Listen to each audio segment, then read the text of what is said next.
Indiana Newsdesk is made possible in part by Smithville, fiber internet, streaming TV, home security, and automation in southern Indiana. More information at smithville.com. Maller Grodner Attorneys, providing legal services to clients and the community. Understanding, expertise, results. Bloomington and Indianapolis, lawmg.com. The IU School of Education, preparing teachers, scholars, and administrators to improve teaching in Indiana and around the world. education.indiana.edu. IU Alumni Association, connecting IU's network of alumni and sharing the Indiana spirit through scholarships, advocacy, and volunteerism. alumni.iu.edu. IU Center for Rural Engagement, extending IU Bloomington resources to improve Hoosier lives in partnership with communities and organizations. rural.indiana.edu. And by WTIU members. Thank you. Coming up on Indiana Newsdesk. Organizations that provide services for victims of domestic and sexual violence get a big portion of their funding from federal grants. The extended government shutdown could affect the people they help. As the job market tightens, some Indiana employers are giving more leeway to employees who failed drug tests. It's cheaper for me to work with somebody, try to help them, than it is just to say you're done and bring somebody else in and start that training process over. Parents in the city of Franklin hope a new federally funded law will help them find out why some of their children have such high rates of cancer. Emma had a better chance of getting eaten by a shark and hit by lightning at the exact same time than having that tumor.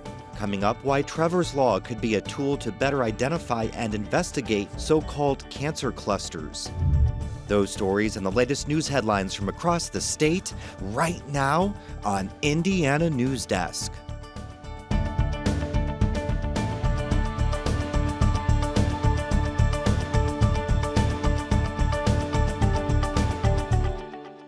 Welcome to Indiana Newsdesk. I'm Joe Wren. Organizations that provide services for survivors of domestic and sexual violence are worried the ongoing government shutdown could hurt their programs if it drags on.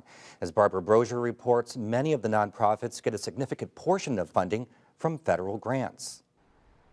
Bloomington-based Middleway House provides services including emergency housing and legal help for victims of domestic and sexual violence. It received more than $465,000 in federal grants from the Office on Violence Against Women last fiscal year.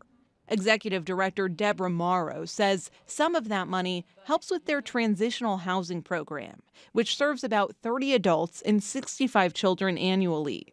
She worries how they'll be affected if the shutdown continues. Some of them are subsidized with Section 8 vouchers, and some of them are subsidized by us.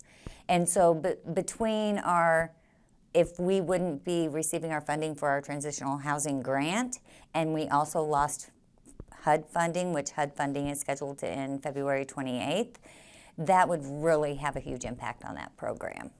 Morrow says Congress and the president need to stop thinking about politics and start thinking about people. These individuals that have experienced domestic violence and multiple traumas, the government's re-traumatizing them because they're living in fear every day of what's going to happen. The Office of Violence Against Women awarded Indiana organizations nearly $6 million in grants last fiscal year. For Indiana Newsdesk, I'm Barbara Brosier. As many as 24 children in the small city of Franklin have been diagnosed with rare cancers in the last decade. Now, their parents say they're hopeful a recently funded federal law will help them find out why. Trevor's Law aims to help better define clusters and update the federal guidelines for investigating them. But as Indiana Public Broadcasting's Rebecca Thiel reports, whether the law will find the cause of these cancers is up for debate. More than 3 years ago, parents Carrie Reinhardt and Stacy Davidson started searching for answers as to why their kids and so many others were getting sick. Reinhardt's teenage daughter, Emma Grace, died from a brain tumor 4 years ago. She had a rare form of cancer that's even less common in children. Emma had a better chance of getting eaten by a shark and hit by lightning at the exact same time than having that tumor. That's how rare it is. Reinhardt and other parents with the group If It Was Your Child suspect an old hazardous waste site is to blame. The Amphenol site is contaminated with the cancer-causing chemicals PCE and TCE. They've been found in the area at levels ranging from 3 to 250 times higher than what's considered safe. But so far, state officials have been hesitant to say that Franklin has a cancer cluster. Residents are frustrated. At a forum this summer, a lot of residents thought the state wasn't listening to their concerns. Unfortunately, there's not a given number of cases or a given percentage of cases that makes a cancer cluster. The cancer cluster... Then how is it not a cancer cluster? Okay. If you can't give me a number that is, how can you give me one that's not? The definition of a cancer cluster is broad. According to the Centers for Disease Control, it's defined as more cancer cases than expected in a specific area among a certain group of people over a certain period of time. That's where Trevor's law comes in. It directs the federal government to develop criteria for designating cancer clusters and update its guidelines for investigating them. But whether it'll help find the source of cancers like the one in Franklin isn't clear.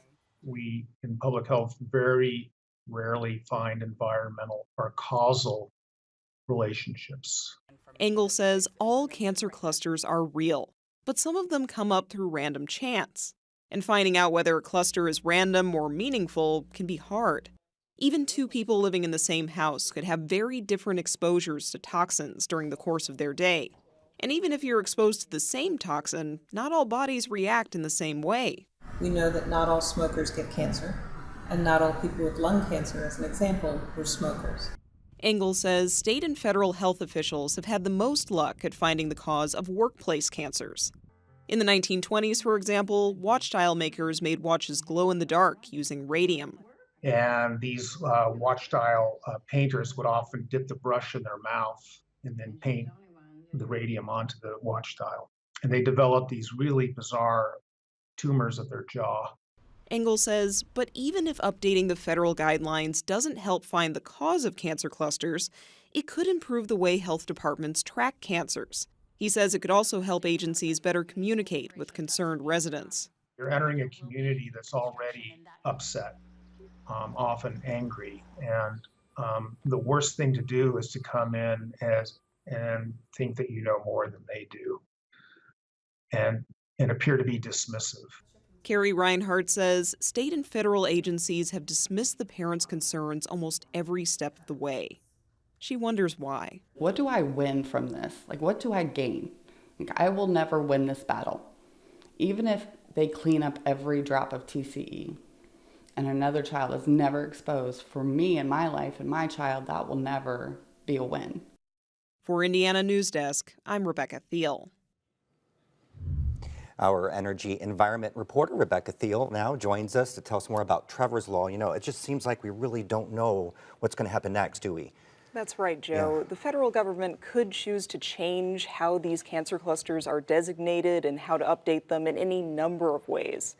And if you look at how the law is drafted versus how it passed, you know, a lot was cut out of that law. We went from 30 pages to just 2. So you can see how a lot of that language being cut out has really made it a lot more vague and kind of hard to understand.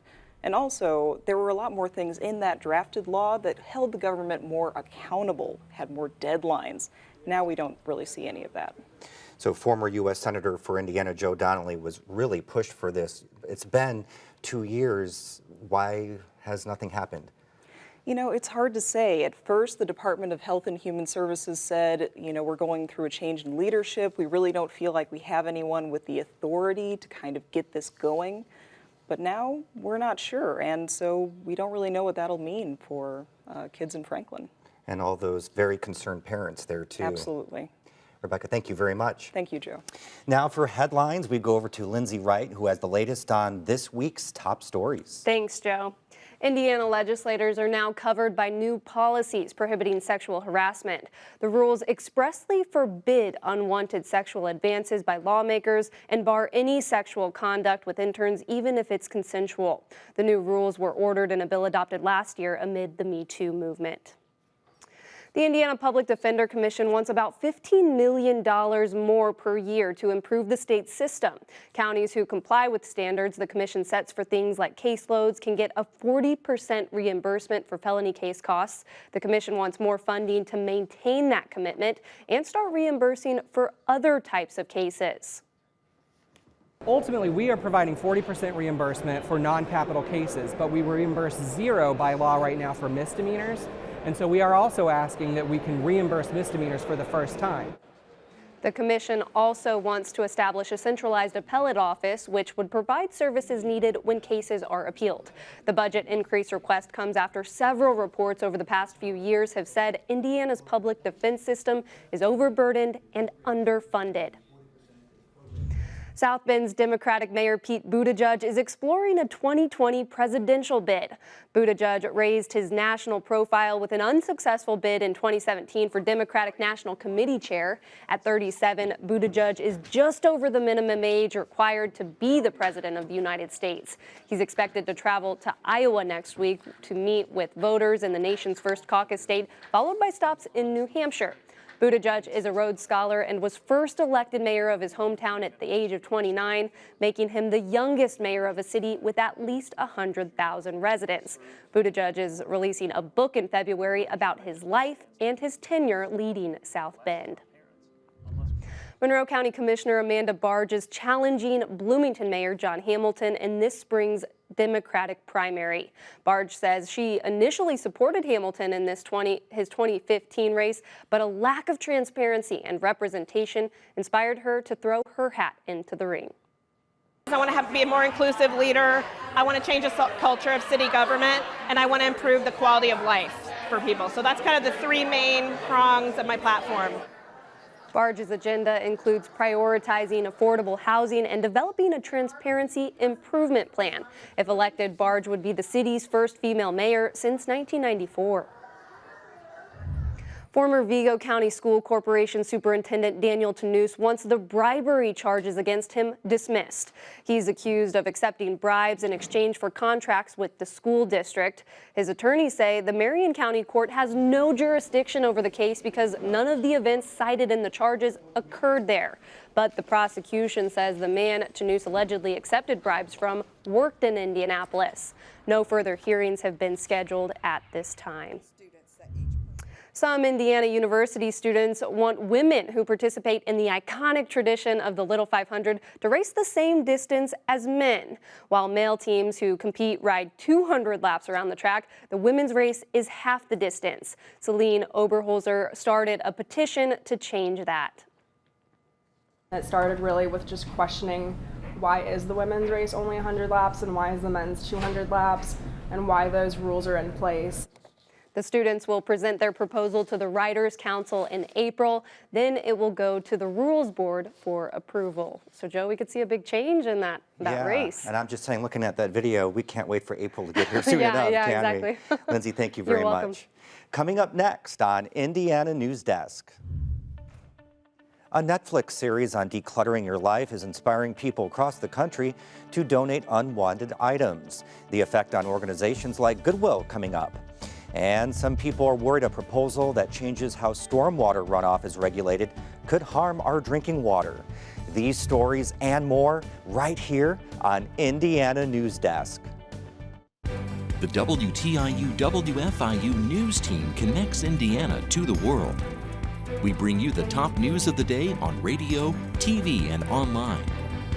We round up the stories that have people talking each week and dig deep into the issues that affect your community the most. The WTIU WFIU news team is where you are and telling your story.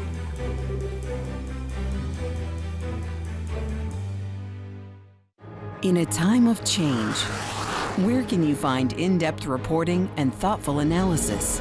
Washington Week on PBS. Join moderator Robert Costa. When I was at the Capitol this week, I encountered the same. And a panel of award-winning journalists. You're seeing a divided nation and you're seeing. For insights and perspective. Tonight there was a key development in the Senate. You won't find anywhere else. What a week. Washington Week.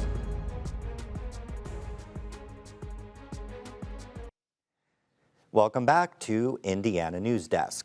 Well, some environmentalists are worried that a bill making its way through the State House could harm Hoosier waterways. As Tyler Lake reports, people in Monroe County are concerned about what the bill could mean for water quality on Lake Monroe. House Bill 1266 would strip local governments of their ability to regulate water runoff that's a result of construction activity.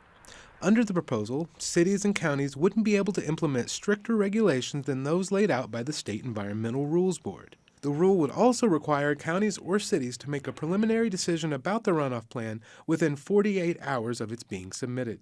Those restrictions brought environmentalist groups and local administrators to a State House hearing this week to voice their concerns. Brian Gould spoke on behalf of city and town governments. He says for many counties, the 48-hour rule would be difficult to follow. Somebody submits a permit at 3:30 on Friday afternoon. Technically in this bill, they could start digging on Monday morning before anyone's really even had an opportunity to review it. After several people expressed concerns about that provision, lawmakers expressed a willingness to alter the amount of time counties and cities would have to make a decision. But many environmentalists say locals often have a better understanding of geographic conditions in their area. They say ignoring local input could put water quality at risk. You wouldn't want to have the same rules for steep slopes near a municipal drinking water supply that you might have a prairie that has no drinking water anywhere near it. But Committee Chair David Walken said in the meeting that he loves the no stricter than state law language, saying as the meeting wrapped up, they should consider changing the phrase to make it more palatable. I just have a suggestion, somehow or other you take the no more stringent than, the 3 terms, find another way to say it. Not greater than or something, because obviously a lot of people still don't like that term, I can tell you. For Indiana Newsdesk, I'm Tyler Lake. Indiana Governor Eric Holcomb has called workforce development the state's Achilles heel. He's made growing the state's pool of skilled workers a top priority since he took office, but it's not the kind of problem you can fix overnight. My colleague Lindsay Wright joins me now. I know Holcomb's efforts are continuing this year, and we'll get to those laws in a little bit. But can you give us a little bit of background first about what's being done in the state in terms of workforce development? Yeah, so there's the Next Level Jobs Initiative, which is part of Holcomb's agenda. That includes the Workforce Ready Grant, which pays for tuition for Hoosiers getting training and a certificate in some of these high-demand fields. STEM programs have been a core pillar for Holcomb and policymakers. Holcomb has required every school in the state to offer computer science programs, but they're not required to take them. But it shows the conversation has really been pushed into K through 12 schools. A 4-year degree is not the only option. The state very much wants kids to know that. So how will some of the bills at the State House this session help advance those efforts even more so? Holcomb wants to put more money toward these efforts. It's a budget year, so he wants to see increased funding toward that Workforce Ready Grant. A couple other numbers, he wants to see $3 million a year for computer science training, $2 million a year for high school career counseling.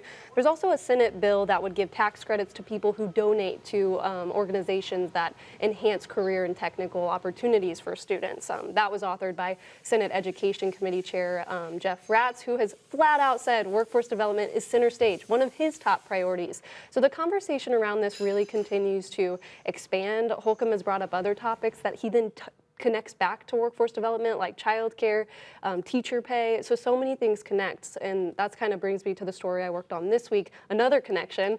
It's a massive problem that has only amplified the workforce shortage. All right, well, let's take a look. Yeah. At Tomlinson Manufacturing in Indianapolis, the motto is simple: we make stuff. Probably the majority of our work comes from the trucking industry, but small parts components that's out of aluminum, a myriad of steels, and then plastics. There's a ton of industrial plastics we've gotten into too. Tomlinson is a relatively small company, and still, Tomlinson says she has a hard time finding the skilled employees she needs. I need, theoretically, at least 2 more people. I need those people so that they can float back and forth. Everyone can check. It needs to be a team. I do not have that now. Tomlinson has tried to recruit skilled workers at trade schools and job fairs, but there's just not enough interest. And on top of that, Tomlinson says there's a serious lack of critical thinking and math skills. The Indiana Department of Workforce Development estimates there will be more than 1 million jobs to fill in the state in the next 5 years. When you're a state that makes things and you don't have people available to make them, that has an impact. So there aren't enough workers, and those who are interested often don't have the skills. But let's add another barrier into the mix: the drug crisis. It's not only tearing families apart, ravaging communities, but it's exacerbating the workforce shortage. At Belden, a transmission company in Richmond, about 10% of applicants were failing drug tests. And so it made us start to take notice, and we need to increase the labor pool, not shrink it. And so we're doing lots of things to expand the opportunity for people to go into manufacturing careers. Pathways to Employment is the first of its kind rehabilitation program. It takes an individualized approach. If a job candidate fails a drug test, they're referred to a treatment provider. There, they can do an assessment which determines the risk for substance use disorder. Once we bring them into the plant and they start working, they start on safety-conscious jobs, and then after a certain period of time, we would allow them to operate machinery. The employees must pass ongoing drug tests. Schrader says because of the shortage, companies are tapping into populations they previously wouldn't have, like kids out of high school or people with criminal records. Belden is doing the same thing. I personally applaud them. It's a risk, to be certain, and the risk must be acute because they're taking that risk on the front end. Charlie Powers knows the risks all too well. He's the president of Quality Fabricated Solutions, another small business which actually operates out of the same building as Tomlinson. Using laser cutters and welding practices, these workers make a little bit of everything. Powers says he typically brings on people who have no former training because it's hard for him to compete with larger companies. And he loses some potential workers when they find out QFS does random drug testing. For current employees, it's not necessarily a one-and-done policy here at QFS. Powers says it depends on the situation, but the goal is to give workers another chance. First off, it's very expensive to train, so it's cheaper for me to work with somebody, try to help them, than it is just to say you're done and bring somebody else in and start that training process over. But balancing those efforts with safe working practices can be difficult. It's my job as the owner of the company to make sure that everybody else has a safe work environment, right? Not just the other employees, but themselves. There are no easy answers, but certainly these companies welcome any help the state can offer. Tomlinson says she'd love to get a pool of candidates with experience, but right now she'll settle for workers with the simple desire to make stuff. And Joe, there are a number of opioid-related bills going through the legislature as well, whether it has to do with protections for people using syringe exchange programs, or there are various topics being, looking to be studied. But unfortunately, we've heard it so many times, the drug crisis knows no boundaries. This is just another example of that, and it's incredibly complicated. And you helped make it not complicated. Thank you very much, I don't Lindsay. know about that, but you're welcome. Thrift stores across the country are overwhelmed as people donate items after watching the hit Netflix show Tidying Up with Marie Kondo. As Becca Costello reports, Goodwill officials want Hoosiers to know the best way to donate. Tidying Up encourages people to look at any item they own and get rid of it if it doesn't spark joy. And a lot of people are doing just that. We're seeing a lot on social media that's attributable to the buzz around the Tidying Up show. So I think you can make some association. Graham says Goodwill usually sees a spike in donations this time of year because of New Year's resolutions. So it's hard to say just how much of the increase is a result of the tidying up phenomenon. But if you're embracing the trend and find yourself with stacks of joyless items, Graham hopes you'll consider donating them instead of throwing them away. Even damaged items can bring in revenue for the charity thrift store. So when you donate that bag of clothes or that box of books, you can be assured that, first of all, we're going to take really good care of it, and secondly, we're going to put that revenue to a very good cause.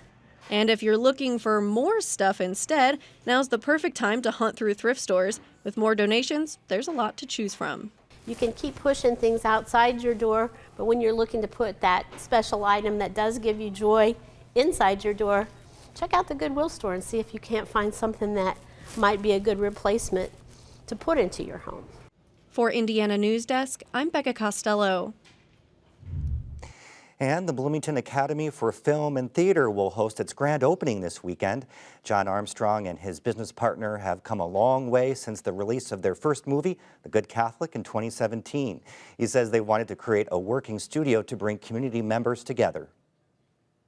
So we really want to make the Academy work in its community and be a resource for its community, not just for people who like to work in entertainment. So it's really a melting pot. Armstrong says they will offer classes for all experience levels in acting, dancing, and public speaking.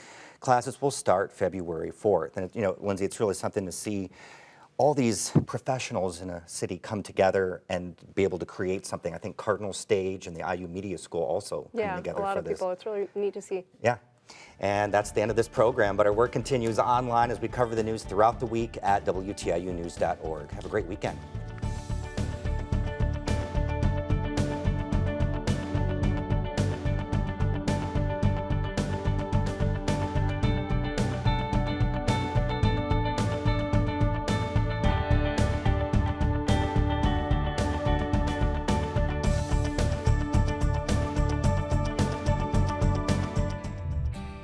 Indiana Newsdesk is made possible in part by Smithville, fiber internet, streaming TV, home security, and automation in southern Indiana. More information at smithville.com. Maller Grodner Attorneys, providing legal services to clients and the community. Understanding, expertise, results. Bloomington and Indianapolis, lawmg.com. The IU School of Education, preparing teachers, scholars, and administrators to improve teaching in Indiana and around the world. education.indiana.edu. IU Alumni Association, connecting IU's network of alumni and sharing the Indiana spirit through scholarships, advocacy, and volunteerism. alumni.iu.edu. IU Center for Rural Engagement, extending IU Bloomington resources to improve Hoosier lives in partnership with communities and organizations. rural.indiana.edu. And by WTIU members, thank you.